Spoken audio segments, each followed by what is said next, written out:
In the middle of a violent September hurricane that swept across upstate New York in 1989, an Oscar-winning actor slowed his truck after spotting two soaked figures slumped against the brick wall of an abandoned service station. A young woman was holding her elderly mother in her arms, trying to shield her from the freezing rain with nothing but her own thin coat and the last of her strength. When the actor stepped out into the storm and ran toward them, the woman looked up with eyes that carried the kind of exhaustion that comes only from losing everything in a matter of weeks. Without hesitation, he carried both women into his truck, never imagining that a single photograph taken from across the road would explode across every tabloid in America within 72 hours. By the end of that week, his name would be on the front page of 3 newspapers. His wife would receive a phone call at 6:14 in the morning from a manager she had known for 9 years. And the only 2 people who could tell the world what really happened that night were a fired nurse and her 72-year-old mother, who was beginning to forget her own daughter's face. Before we begin, this is a fictional story inspired by the quiet generosity that Mr. Denzel Washington has been known for throughout his career. At Memory Stories, we believe that one moment of compassion taken at the right time can change more lives than the world will ever see. The windshield wipers on the 1988 Ford Bronco were losing. Denzel Washington gripped the steering wheel with both hands, leaning forward in his seat as he tried to make out the road through the curtain of rain. Hurricane Hugo had made landfall in South Carolina 2 days earlier, but its remnants had swung north and collided with a cold front over the Adirondacks. The forecast that morning had called for scattered showers. This was not scattered showers.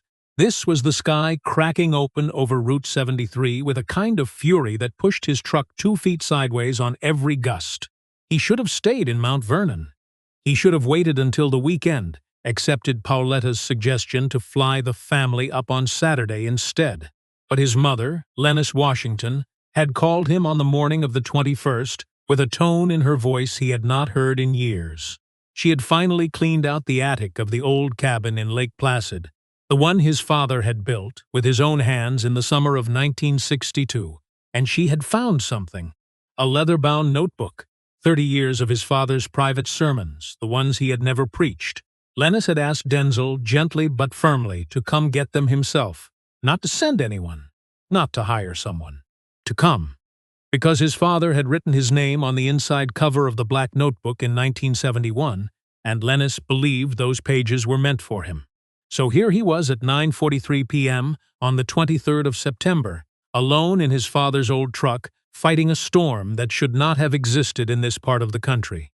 The cabin of the Bronco smelled of 3 things: worn leather from the original upholstery, warm engine oil from the heater, and the faint sweetness of peppermint, because Pauletta had tucked a small tin into the cup holder before he pulled out of the driveway in Mount Vernon.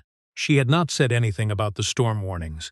She had only said, "Drive slow, baby, call me when you stop." He had not stopped yet. The dashboard clock blinked from 9:43 to 9:44. The cassette deck was playing a tape his father had made on Sunday, May 17, 1987, exactly 6 months before the second stroke that took half his speech. The sermon was on Luke chapter 10, the Good Samaritan. The Reverend's voice was deep and unhurried, the way it had always been when he reached the part of a sermon he wanted his congregation to actually remember.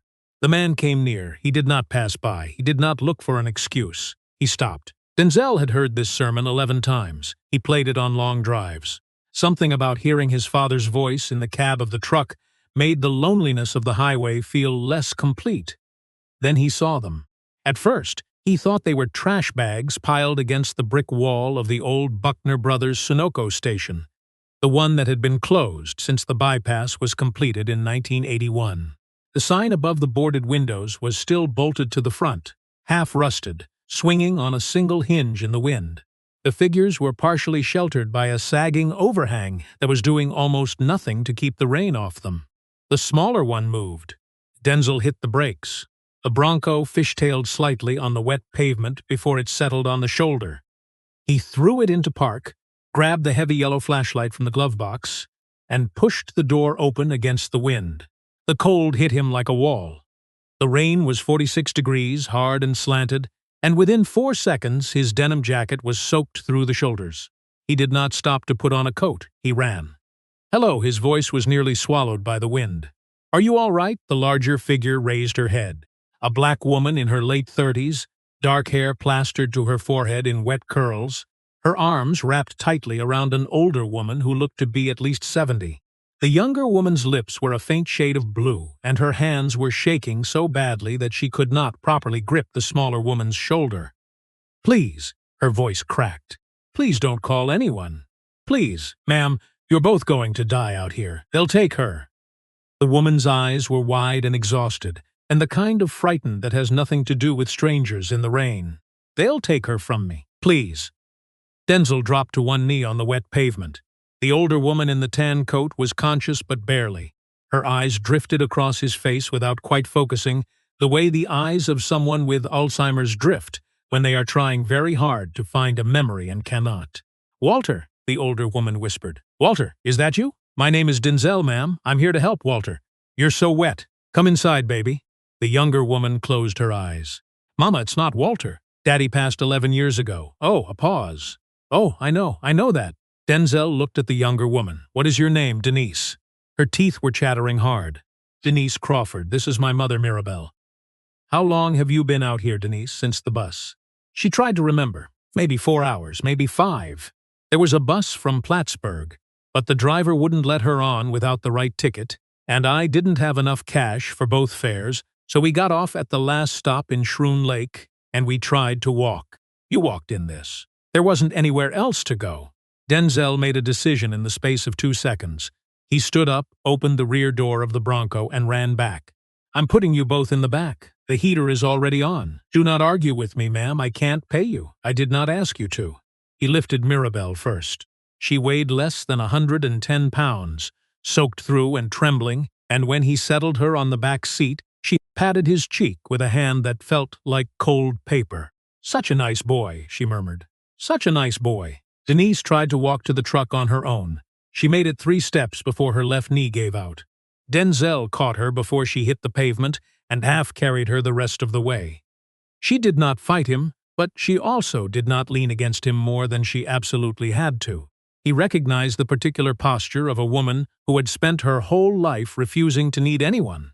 He shut the rear door, climbed into the driver's seat, and turned the heat all the way up. "Where are you headed?" he asked. "Anywhere with a roof." Denise's voice was very small. "I'm sorry, I don't know where we are anymore. My family has a cabin about 9 miles up this road. It's empty tonight. I'm going to take you there, get you warm, and call a doctor. Is that all right?"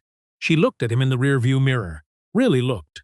Her eyes traveled across his face the way a person reads a contract, line by line, and then she nodded once.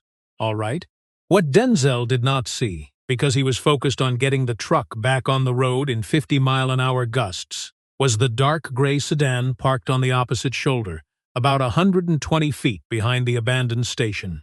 He did not see the man in the driver's seat lower a Canon EOS camera with a 300mm telephoto lens.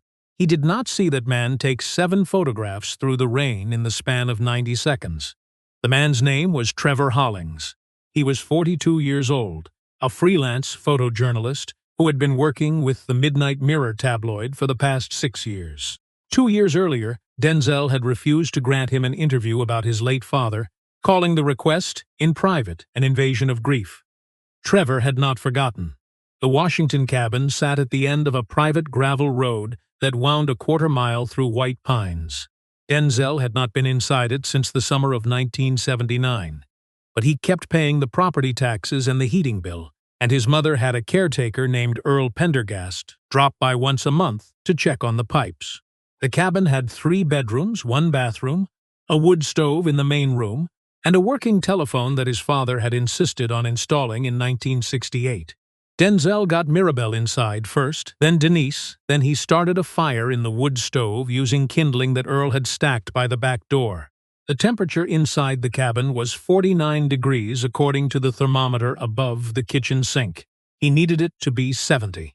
He picked up the rotary phone in the kitchen and dialed a number he had memorized. Dr. Yolanda Beauchamp answered on the 3rd ring. She was 41 years old, a black woman, who had been in his graduating class at Fordham in 1977, and she had moved her family practice from Manhattan to Lake Placid 8 years ago because her husband wanted to teach skiing. Denzel, it's almost 10 o'clock. Yolanda, I have 2 women here. Hypothermia. The older one is roughly 72 with what looks like early-stage dementia. The younger one is mid-30s, exhausted, possibly malnourished. I picked them up off the side of Route 73. A pause, the sound of a chair being pushed back. Get the older one out of her wet clothes. Wrap her in dry blankets. Not hot ones, just dry. Warm broth if you have any. Do not put her near the stove. I will be there in 20 minutes. Denzel hung up. He walked into the main room. Denise was sitting on the edge of the couch, her hands gripping the cushion so hard her knuckles had gone pale, watching her mother, who was bundled in a wool throw, and staring at the wood stove with the kind of focus that has nothing to do with the fire. Doctor is on her way, he said. She's a friend. She won't ask any questions you don't want to answer. Why are you doing this? He sat down in the armchair across from her. The cabin smelled of cedar smoke and old books and damp wool, and somewhere in the back of his mind his father's voice was still saying he stopped.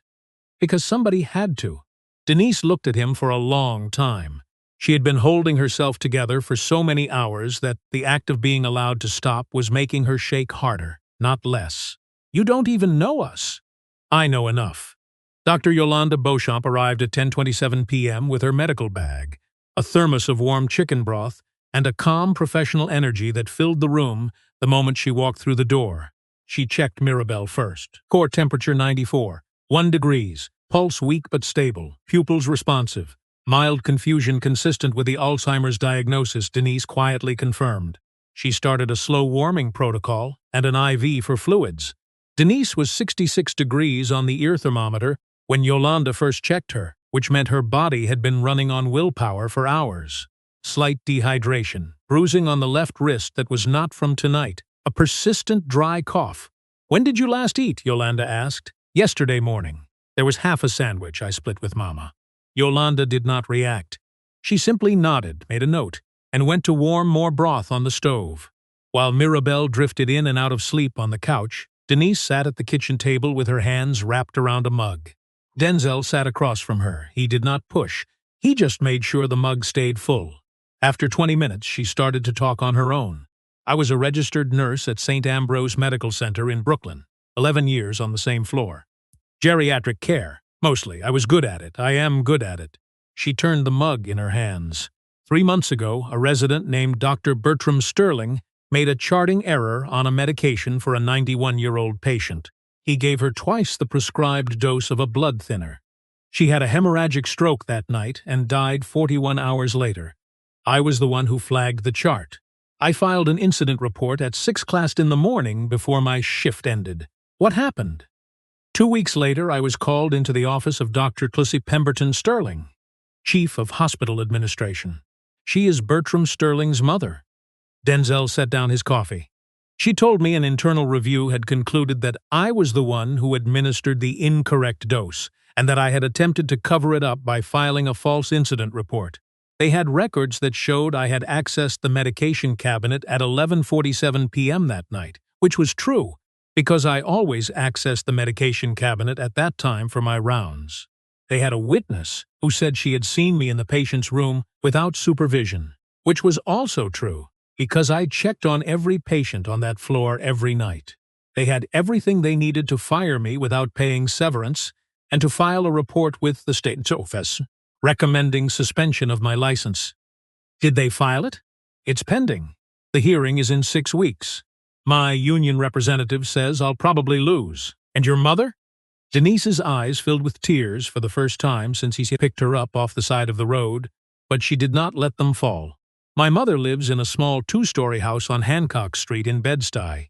My father bought it in 1968 with money he saved from 22 years driving a city bus. It is paid off. It has been paid off since 1991, she swallowed. 3 days ago, a man named Reginald Hartfield came to the house with a contract. He owns a chain of senior living facilities, Silver Pines. He wants to buy the whole block to build a new flagship facility. He offered her $68,000 for a property that is worth $320,000. She refused. He came back the next day and tried to get her to sign during one of her bad afternoons when she doesn't always know who I am. What did you do? I threw him out of the house. And tonight he sent 2 men to the house at 6 o'clock to deliver an updated offer. One of them was carrying a clipboard. The other one wasn't. My mother got scared, and she asked me to take her somewhere safe, and she remembered we had a cousin in Lake Placid named Bertis. We don't have a cousin in Lake Placid named Bertis. We never have. But she remembered her, so we went. Denzel sat very still for a long moment. Denise, the hospital firing, and the man at the house. Are those the same situation?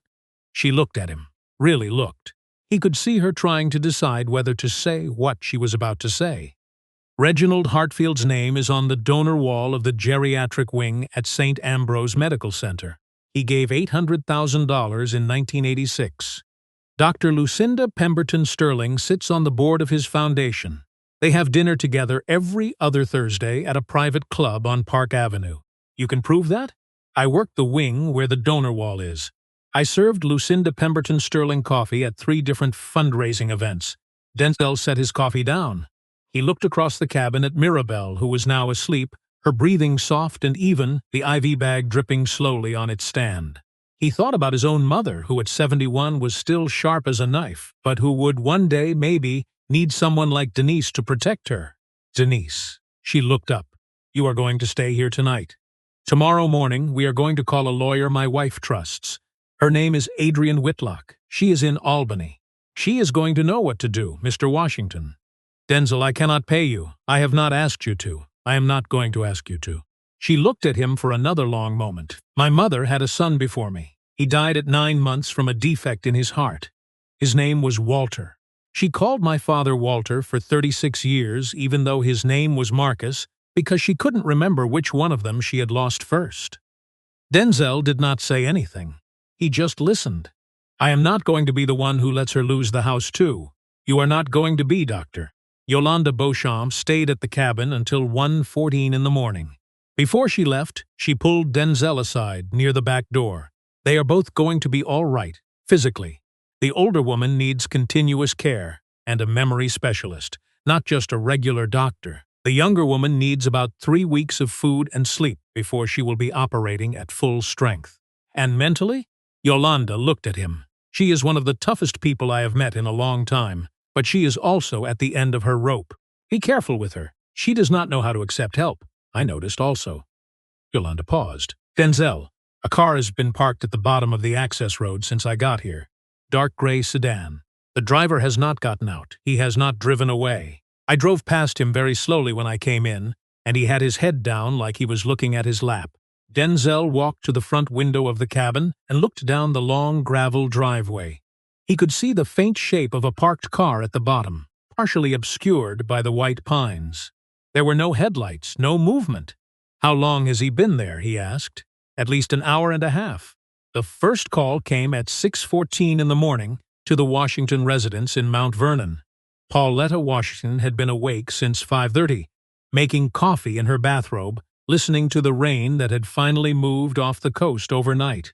She picked up the kitchen phone on the second ring. Pauletta, it's Howard. I need you to brace yourself. Howard Greer had been Denzel's manager for 9 years.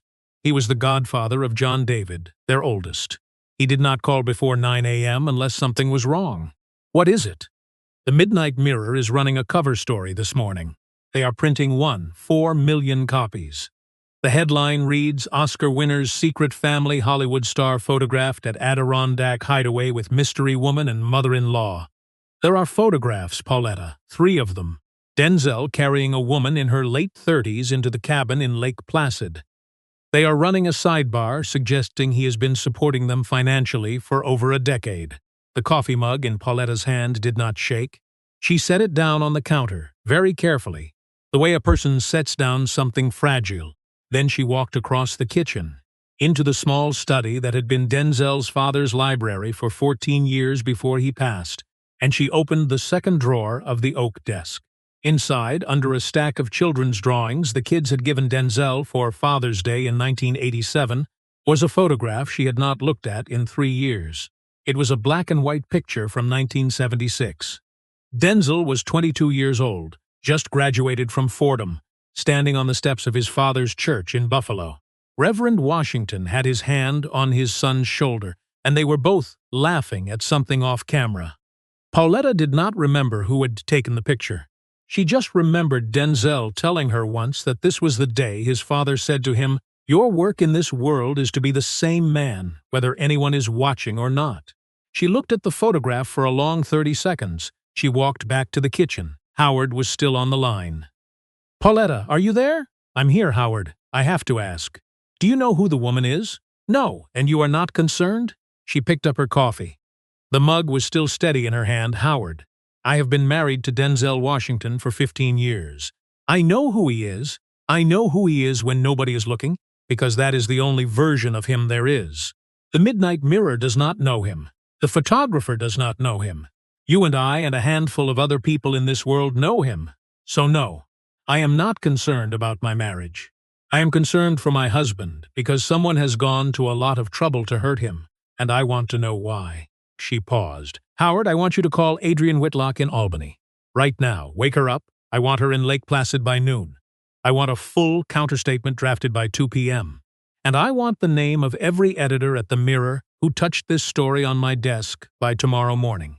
After that, you sit by your phone, because I am going to need you to make a lot of calls today, and I need you to make them the right way." "I'll do it." Howard's voice had shifted. The professional manager was gone. What was left was something quieter and more personal. "Pauletta, I have known your husband for 9 years. He is the best man I have ever worked with. I am not making these calls because it is my job. I am making them because he is my friend." "I know, Howard. That's why I am asking you." She hung up, walked back to the cradle, and lifted the receiver again. She dialed the Lake Placid cabin from memory because she had memorized that number when she first started dating Denzel in 1982. He picked up on the second ring. "Pauletta, you stopped for someone." "2 women, a nurse and her mother. The mother has Alzheimer's. They were stranded on Route 73 in the storm last night. Pauletta, the situation is bigger than they realize, and someone has been photographing me." "I know," Howard just called. "There is a story going to print this morning." A long silence. "Pauletta, I am so sorry. Denzel Hayes Washington, if you apologize to me one more time, I am going to drive up there myself and slap you. You did exactly what your father raised you to do. Now you take care of those 2 women. That is your job today. Adrian and Howard and I will take care of the rest. Are we clear?" "Yes, ma'am." "Good. Tell Mirabelle I said good morning. She likes that. How do you know her name?" "Because you told me 10 seconds ago. Pay attention, baby." She hung up the phone. Howard Greer called Adrian Whitlock at 6:47 a.m. from his kitchen in Englewood, New Jersey. His wife Marcella was at the table with a cup of tea, watching him pace. "What is going on?" she asked when he finally hung up. "A tabloid is running a story about Denzel." "It's not true." "How do you know?" Howard stopped pacing. He looked at his wife of 23 years. "Because I have worked with that man for 9 years, Marcella. I have watched him write $30,000 checks to causes he doesn't even put his name on. I have watched him sit with my mother for 2 hours when she was dying, because I couldn't get out of a meeting. I have watched him refuse 3 movies that would have made him an extra $2 million each because the scripts didn't sit right with him. That is the man I know. The man in this story is not him. What are you going to do?"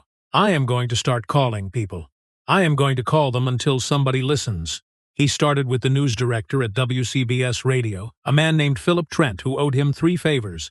He worked his way down a list of 17 names by 9 a.m. Dr. Yolanda Beauchamp got the call from a reporter at 8:35 a.m. The reporter was from the Albany Times-Union, and he was asking her to confirm that she had been at the Washington cabin the previous night.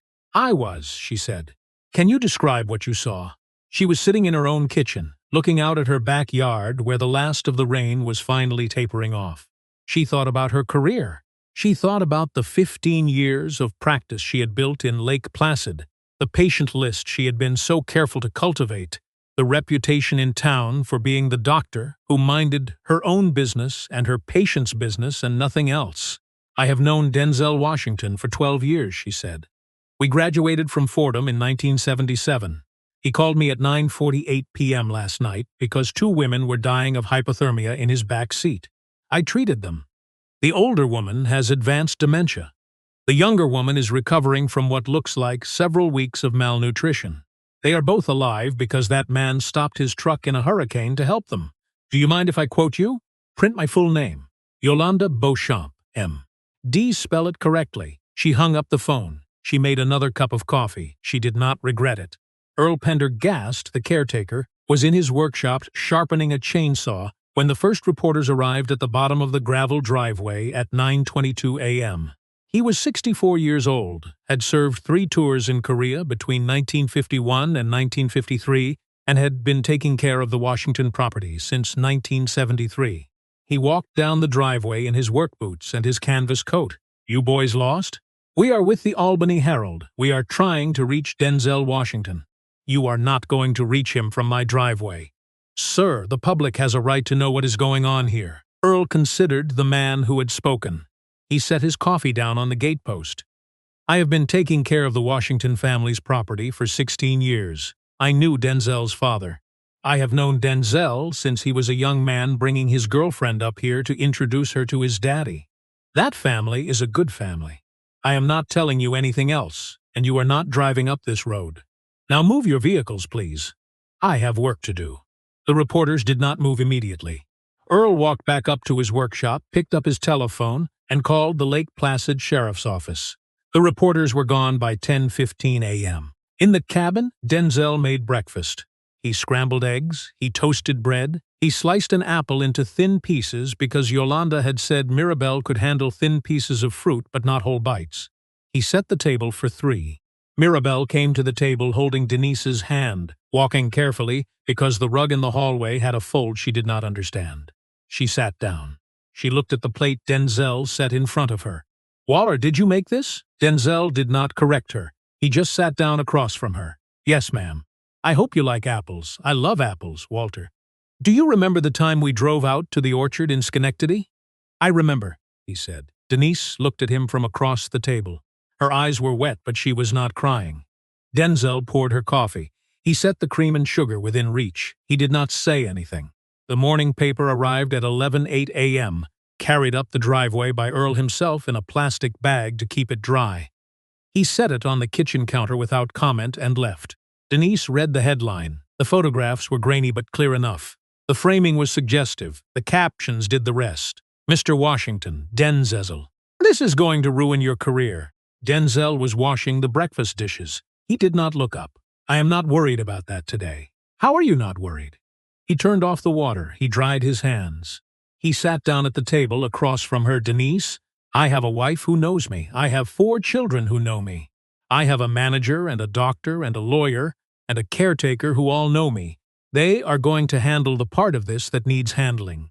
My job today is to make sure your mother eats lunch and to figure out where we are going to sleep tonight and to call Adrian when she gets here. That is all I have to do today. You're not even going to read the article?" "I am not going to read the article." "Why?" He thought about it for a moment.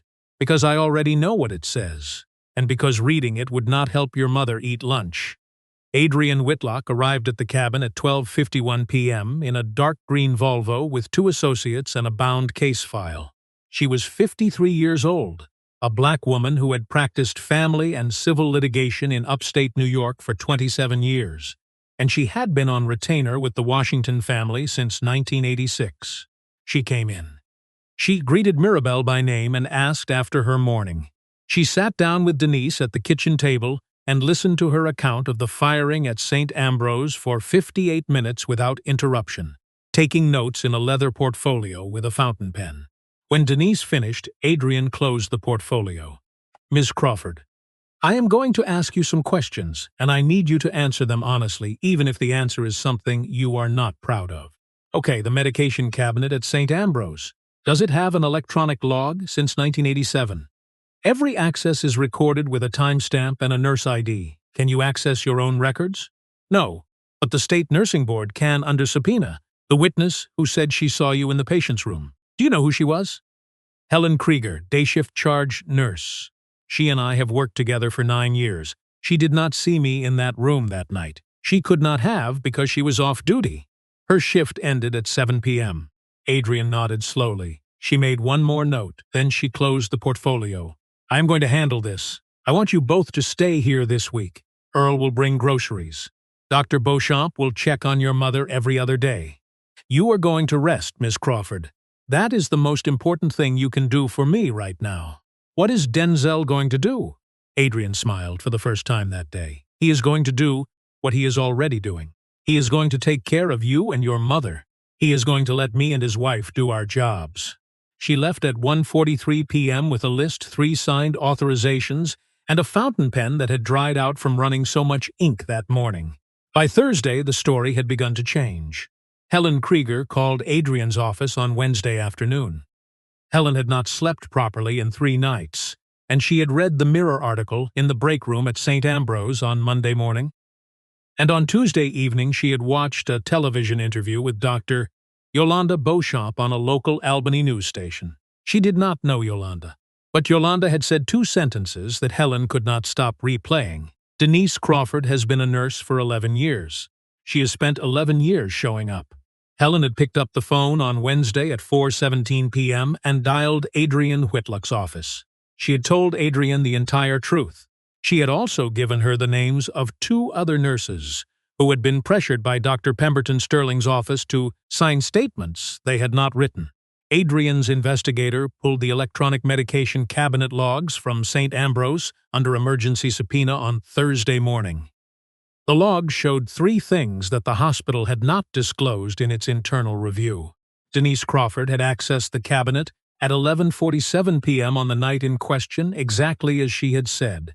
The dose of the blood thinner had been administered at 11:53 p.m., and the nurse ID logged at the moment of administration was not Denise Crawford's. It was Dr. Bertram Sterling's. He had logged in under his own ID. He had administered the wrong dose himself. And then someone had quietly reassigned the chart entry the following morning. The donor records of St. Ambrose Medical Center, also obtained under subpoena, showed that Reginald Hartfield had given $800,000 to the geriatric wing in 1986, an additional $215,000 in 1988, $190,000 in early 1989, and a personal gift of $30,000 directly to the office of Dr. Lucinda Pemberton Sterling in July of the same year.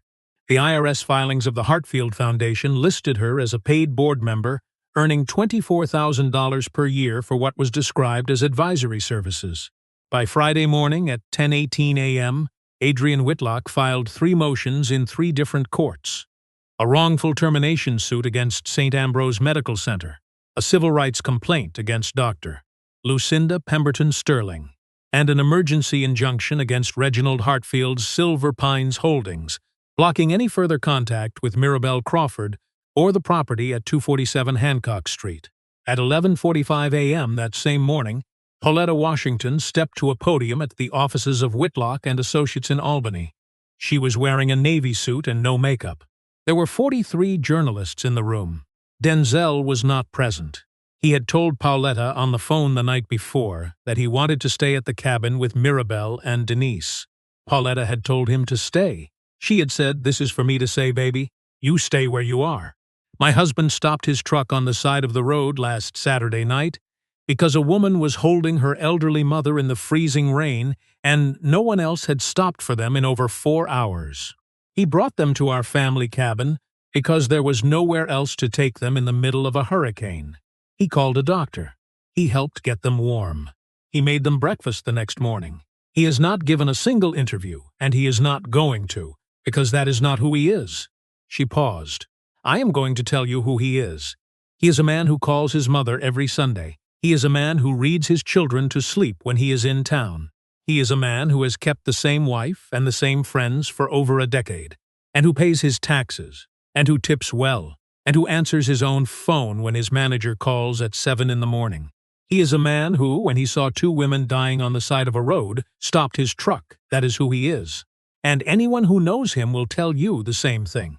She gestured to the side of the room. I would also like to introduce Denise Crawford. Denise walked to the podium. Her hands were shaking slightly, but her voice was steady. My name is Denise Crawford. I am 38 years old. I was a registered nurse at St. Ambrose Medical Center for 11 years until I was fired in July for an incident I did not cause and tried to report. The Washington family did not know me before last Saturday night. They have asked nothing of me. They have asked only that I be allowed to tell the truth. The truth is that an Oscar-winning actor stopped his truck for two women he had never met in a hurricane and refused to drive past. The truth is that for the last week, he has not asked me a single question about myself that wasn't to make sure I was eating. The truth is that I have spent 11 years watching what happens when no one stops. That is the whole story. The rest is people trying to make a profit off the fact that he is famous and I am not. The room was silent for nearly 3 seconds before the first question came.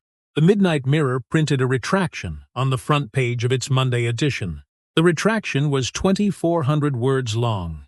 It was the longest the Mirror had ever printed in its 41-year history. Trevor Hollings was sued personally for defamation. His professional credentials were revoked by the New York Press Association the following month. The civil judgment against him exceeded $8 million. He never apologized. In a brief statement to the New York Post, he said he had taken the photographs because he believed the public had a right to see what powerful men did when they thought no one was watching. He did not retract this statement even after the retraction was printed. St. Ambrose Medical Center settled with Denise Crawford on October 17, 1989.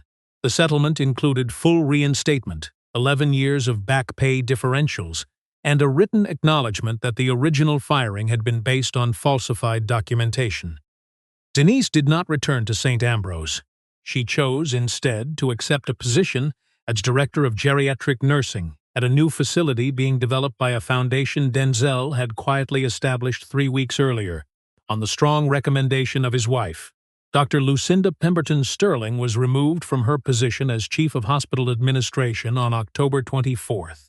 She was indicted on charges of obstruction of justice, falsification of medical records, and conspiracy to commit fraud in February of 1990. She maintained throughout her trial that she had been protecting the reputation of the hospital and a young doctor with a promising career. She did not apologize during her sentencing. Reginald Hartfield's offer on the property at 247 Hancock Street was withdrawn under the terms of the injunction. The Silver Pines development was blocked by a coalition of 3 neighborhood associations after Adrian Whitlock made the donor records public. Hartfield filed for bankruptcy protection in March of 1990. He continued, in public statements, to insist that he had made a fair offer to an old woman who simply could not appreciate the value of progress. He did not apologize either. Mirabelle Crawford kept her house. Denise moved her own apartment into the 2nd floor and arranged for a memory specialist to visit twice a week. On good afternoons, Mirabelle sat on the porch and waved at the neighborhood children. On bad ones, she called for Walter. Denise answered to both names with the same gentleness. On a Sunday afternoon in late October, 6 weeks after the hurricane, Denzel drove back up to Lake Placid alone. The cabin smelled of cedar smoke and old books, the way it always had. He sat in the armchair by the wood stove with the black leather notebook his mother had asked him to find. He read his father's handwriting slowly. The last entry in the notebook was dated August 4, 1987, 3 months before the second stroke. His father had written in his careful preacher's hand, "To my son, who I hope will read this someday, the world will offer you many reasons to keep driving. Some of them will sound like good ones. Stop anyway. And then, when the world tries to punish you for stopping, do not fight it. Just keep stopping. The people who love you will fight for you. That is what love is for." Denzel closed the notebook. He sat for a long time in the quiet, listening to the wood stove and the wind in the white pines, and he thought about a young woman holding her mother in a hurricane, and about a tabloid photographer in a parked car, and about a wife who had looked at a photograph from 1976 and known immediately what to do. He picked up the rotary phone and dialed home. Pauletta answered on the second ring. "You all right, baby?" "I am all right. I am coming home tomorrow. The kids miss you." "I miss them, Denzel." "Yes, you did not have to fight for yourself this week." "I know. Do you know why?" He waited. "Because for 15 years you have been quietly fighting for everybody else. This week it was just our turn." He did not answer right away. "Tell the kids I love them," he said. "I will. Drive safe tomorrow." The foundation was incorporated on November 11, 1989, in the state of New York. Its founding document listed its mission as the protection of elderly women and single mothers from financial predation, medical retaliation, and systemic abandonment. It was named, at Denise Crawford's suggestion, the Samaritan Stop Foundation. The reference was not subtle. Neither was the work. By the end of 1995, the foundation had provided legal defense to 247 women in 7 states. It had blocked 38 elder property seizures. It had funded the reinstatement of 19 nurses who had been fired for reporting medical errors. It had built 2 memory care residences in Brooklyn and 1 in Albany. Mirabelle Crawford passed away peacefully in her sleep on March 3, 1996, in the house her husband had bought in 1968, with her daughter holding her hand. She had recognized Denise that morning. She had called her my girl. Denise Crawford served as executive director of the Samaritan Stop Foundation for the next 26 years. She retired in 2015 and was succeeded by a young woman she had personally mentored. The foundation continues its work today. Denzel Washington never gave an interview about that week. He never wrote about it. He never mentioned it in an acceptance speech. When a reporter asked him about it 10 years later at a press event in Los Angeles, he said only this: "A lot of people stopped for me that week. I just stopped for 2 people one night. That is not the same thing, and I want to be careful not to pretend it was." He never said anything else about it publicly. The truth is that he did not have to, because his wife stopped, his lawyer stopped, his manager stopped, his doctor stopped, his caretaker stopped, the nurses who had worked with Denise stopped, the neighbors on Hancock Street stopped, the reporters who eventually got the real story stopped, the judge who heard the case stopped, the strangers who read the retraction and chose to believe it stopped. The truth did not win because Denzel Washington fought for it. The truth won because for 15 years he had been quietly building a life that other people were willing to fight for when the time came. That is the part of the story that does not fit on a magazine cover. It is also the only part that matters. Sometimes the world does not need a hero with superpowers. It needs a man who is willing to stop his truck in a hurricane. It needs a wife who answers the phone at 6:14 in the morning and tells her husband to keep doing the right thing. It needs a nurse who files an incident report even when she knows what it will cost her. It needs a lawyer who reads donor records on a Saturday night. It needs a caretaker who turns reporters away from a gravel driveway. It needs a doctor who prints her full name in a newspaper because the truth is more important than her own quiet practice. It needs people who do not pass by. And it needs the rest of us to keep being the kind of people that other people will one day be willing to stop for. If this story moved you, even a little, please take a moment to like this video, share it with someone who might need it today, and subscribe to Memory Stories. We have many more stories like this one, and the only way they reach the people who need them is if you help us share them. And tell us in the comments, has there ever been a moment in your life when one stranger stopped for you, and you have never forgotten? Or a moment when you were the one who stopped? We read every comment, and your story may be the one that helps someone else tonight.